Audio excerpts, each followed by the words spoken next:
Good morning students. जैसा कि हम लोग जानते हैं कि कोविड-19 महामारी के कारण आज पूरे देश में लॉकडाउन की स्थिति चल रही है और इस स्थिति को उत्पन्न होने से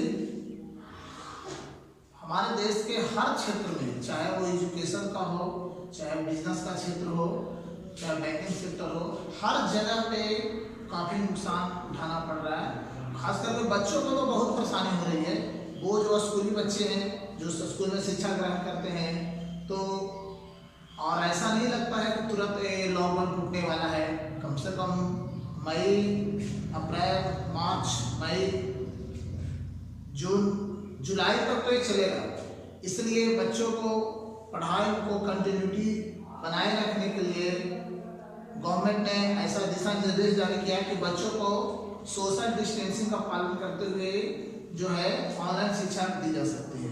सो हमने ऐसा और हमारे स्कूल के सारे शिक्षकों ने ऐसा निर्णय लिया है कि बच्चों को जो है ऑनलाइन शिक्षा दी जाए। सो आज मैं I am Ravindra sir from RDA school class 8 का बुक है। जिन बच्चों ने परचेज नहीं किया है कृपया परचेज कर लें। और आज मैं फर्स्ट चैप्टर जो है पढ़ाने जा रहा हूँ, क्रॉप प्रोडक्शन एंड मैनेजमेंट। आज हम लोग पढ़ेंगे कि क्रॉप का प्रोडक्शन कैसे होता है और उसको कैसे मैनेज किया जाए, उसको कैसे मैनेजमेंट होता है, उसका रखरखाव कैसे हो सकता है, देखभाल कैसे हो सकता है। तो आज इसके बारे में हम लोग पढ़ा है। पिछले क्लास में भी हम लोगों ने इससे कुछ रिलेटेड चीज़ स्टडी हम लोग किया है। तो आज सबसे पहले हम लोग इंट्रोडक्शन देखेंगे।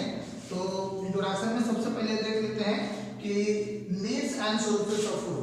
सबसे पहले कहता है कि हमें भोजन की आवश्यकता क्यों होती है, वाई वी नीड फूड, हमें भोजन की आवश्यकता क्यों है, और सोर्सेस ऑफ फूड क्या है। अगर भोजन की आवश्यकता है तो हमें भोजन कहाँ से प्राप्त करते हैं, कौन सा ऐसा सोर्स है जिससे हमें भोजन की प्राप्ति होती है।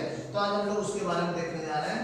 तो need and sources of food, तो यहाँ है कि we all know that energy is obtained from food is the main source of energy and nutrition to all living organism. जितने भी लिविंग ऑर्गेनिज्म हैं वो सबको अपने ग्रोथ के लिए, अपने आप को जीवित रखने के लिए, अपने सारे फिजिकल एक्टिविटी को करने के लिए न्यूट्रिशन की आवश्यकता होती है, पोषक तत्व की आवश्यकता होती है। और वो पोषक तत्व हमें कहाँ से मिलता है, वो पोषक तत्व हमें फूड से मिलता है, हमें भोजन से मिलता है। अगर ये भोजन नहीं हो तो जीवन संभव नहीं है। जिस तरह से मशीन को कार्य करने के लिए इलेक्ट्रिसिटी या पेट्रोल डीजल की आवश्यकता होती है, उसी तरह से इंसान या ह्यूमन बीइंग या एनिमल्स को चलने के लिए, अपना एक्टिविटी करने के लिए भोजन की आवश्यकता होती है। तो ये हम लोगों ने देख लिया। अब हम लोग देखेंगे सोर्सेस ऑफ फूड। मुख्य रूप से हमें भोजन की प्राप्ति होती कहाँ से है, तो दो मेन फैक्टर है, दो मुख्य सोर्स है, primary food source and primary food source and secondary source. Primary sources and secondary sources. Primary sources and secondary sources. तो हम लोग देखते हैं कि प्राइमरी सोर्सेस में क्या क्या आता है। फूड फ्रॉम प्लांट्स, मतलब कि जो फूड प्लांट से, पेड़ पौधे के द्वारा प्राप्त किया जाता है वो हमें प्राइमरी सोर्स में आता है। और सेकेंडरी सोर्सेस में वैसे फूड्स आते हैं, फूड फ्रॉम एनिमल्स, जो फूड हमें एनिमल्स, जानवरों के द्वारा प्राप्त किया जाता है, उसको हम लोग जो है एनिमल्स फूड कहते हैं। तो हम लोग पहले यहाँ देखेंगे food from plants, primary sources of food पढ़ेंगे जिसमें आता है फूड फ्रॉम प्लांट। तो देखते हैं कि फूड फ्रॉम प्लांट्स कहता है कि प्लांट से हमें क्या मिलता है। तो सबसे पहले प्लांट से हमें कुछ ग्रेन्स मिलते हैं, अनाज, जिसको हम लोग अनाज कहते हैं। कहता है जैसे बीट, राइस, माइज, कुछ वेजिटेबल्स भी मिलते हैं, रेडिश, कैरोट, ये सब कुछ फ्रूट्स भी मिलते हैं। तो ये सब चीजें जो है हमें प्लांट से प्राप्त होती है। Carrot, tomato, etc are obtained by the agricultural activity. Agricultural activity के द्वारा जो है खेत में एग्रीकल्चर के माध्यम से उपजा करके हमें अनाज की प्राप्ति, सब्जियों की प्राप्ति हो जाती है, जो हम लोग को फूड फ्रॉम प्लांट यानी कि प्राइमरी सोर्सेस ऑफ फूड है। सेकंड देखते हैं कि फूड ग्रेन्स में प्लांट्स में कौन सी these food grains are rich sources of carbohydrate. और जो हमें अनाज की प्राप्ति होती है, जो हम ग्रेन्स फूड से प्राप्त करते हैं प्लांट से, उसमें कुछ अनाज जो होते हैं, ग्रेन्स जो होते हैं, वो कार्बोहाइड्रेट्स देते हैं, जिसमें कार्बोहाइड्रेट की प्राप्ति होती है।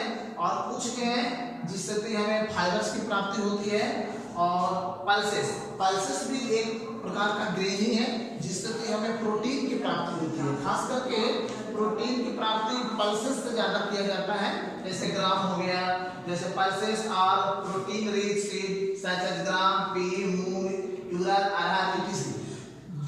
जो नॉनवेज खाते हैं, मतलब कि जो नॉनवेज होते हैं, नॉनवेज भोजन लेते हैं, उनमें तो जैसे एग हो गया, मछली हो गया, ये सब जो है रिच है, मतलब कि प्रोटीन इनमें ज्यादा मात्रा में पाया जाता है। This is a protein rich food कहा जाता है इसे, और इनसे भी प्रोटीन की प्राप्ति हो जाती है। लेकिन वैसे व्यक्ति या एनिमल्स जो वेजिटेरियन है, मतलब कि नॉनवेज नहीं लेते, वेजिटेरियन, उसके लिए मुख्य सोर्स माने मेन सोर्स ऑफ प्रोटीन का यही होता है दाल, पल्सेस, ग्राम, चना, मूंग, उड़द, अरहर, tea and coffee and tea. लगभग हम लोग टी और कॉफी के बारे में जानते हैं, क्योंकि टी और कॉफी तो हर घर में इस्तेमाल किया जाता है, बच्चा भी इस्तेमाल नहीं बता सकता है। तो टी एंड कॉफी हम लोग जानते हैं कि tea and coffee are obtained from tea leaves and coffee seed. Tea जो है वो चाय की पत्तियों से, और कॉफी जो है सीड से, यानी कॉफी सीड से तैयार किया जाता है। ये भी आपका जो है प्राइमरी सोर्स में ही आता है, क्योंकि ये भी प्लांट से ही प्राप्त होता है। दूसरा, वेजिटेबल्स में बहुत प्रकार के वेजिटेबल्स होते हैं। जैसे कुछ वेजिटेबल जो होते हैं वो जमीन के अंदर उगते हैं, कुछ वेजिटेबल जो है जमीन के ऊपर फलते हैं। तो हम लोग देखते हैं कि vegetables are different parts of plants such as root, stem, leaf and flowers. These are main sources of vitamin and minerals. इसमें से विटामिन एंड मिनरल्स की प्राप्ति होती है, जो हमें होने वाली बीमारियों से सुरक्षा प्रदान करती है और हमारे इम्यूनिटी सिस्टम को मजबूत बनाया जाती है। इसके बाद नेक्स्ट हम लोग देख लेते हैं, तो ये जो नेक्स्ट है हमें पढ़ना, उसमें एक चीज और है फ्रूट्स। तो फ्रूट्स के बारे में हम लोगों ने यहाँ कुछ दिखा है। आप अगर इसे स्क्रीनशॉट लेना चाहते हैं तो ले सकते हैं, और इससे जो जब भी आप वीडियो देखें तो कम से कम कलम और कॉपी लेकर बैठे, ताकि जो इम्पोर्टेंट चीजें उसे नोट कर सकें। ऐसे हम लोगों ने इसको पीडीएफ भी तैयार करवाने की कोशिश की है, और वो आपको मिल जाए, आपको व्हाट्सएप पे प्रोवाइड करवा दिया जाएगा आप लोगों को। तो एक चीज और हम लोग यहाँ देखते हैं, वो है हम लोग को फ्रूट्स। देखिए फ्रूट्स में क्या होता है कि fruits are juicy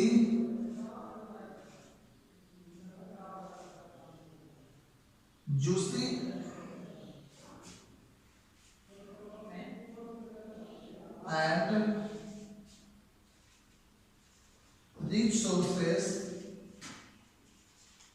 sources of vitamin and minerals। Fruits जो भी है वो विटामिन और मिनरल्स का बहुत बड़ा स्रोत है, जो कि ये हमें जो है किससे प्राप्त होता है? ये हमें प्लांट से प्राप्त होते हैं। फ्रूट्स भी जो है वो हमें प्लांट से प्राप्त होते हैं, ये हमें प्लांट से प्राप्त होते हैं। तो ये था आज हम लोग का सोर्सेस और प्राइमरी सोर्सेस ऑफ फूड, कि मतलब कि प्लांट्स के द्वारा कैसे हम लोग फूड प्राप्त करते हैं और कौन कौन से फूड प्राप्त करते हैं, इसके बारे में आज हम लोगों ने पढ़ लिया है। और नेक्स्ट वीडियो हम लोग का है टाइप्स ऑफ क्रॉप्स पढ़ना, किस प्रकार का क्रॉप्स होते हैं, कितने प्रकार के क्रॉप्स होते हैं, कौन कौन से मौसम में क्रॉप्स उत्पन्न होते हैं, कौन कौन सा मौसम में उसको उगाया जाता है, उसके बारे में हम लोग नेक्स्ट वीडियो में देखेंगे। उससे पहले थोड़ा सा और हम लोग देखेंगे कि यहाँ पे कल मैं नेक्स्ट वीडियो जब बनाऊंगा तो मैं इसको टेबल बना दूंगा, नीम, अ लीफ एंड फ्लावर। ये 4 प्रकार का जो वेजिटेबल्स होते हैं, ये वेजिटेबल्स को 4 कैटेगरी में बांटा गया है। 4 कैटेगरी में बांटा गया है। पहला है roots, stem, leaf and flowers. इसके बारे में हम लोग विशेष डिस्कस नेक्स्ट वीडियो में करेंगे। हम लोग आज शॉर्ट वीडियो बना रहा हूं ताकि आप लोग को पहले समझने में परेशानी ना हो, बोरिंग ना हो और आसानी से समझ जाए। तो ठीक है, थैंक यू स्टूडेंट्स।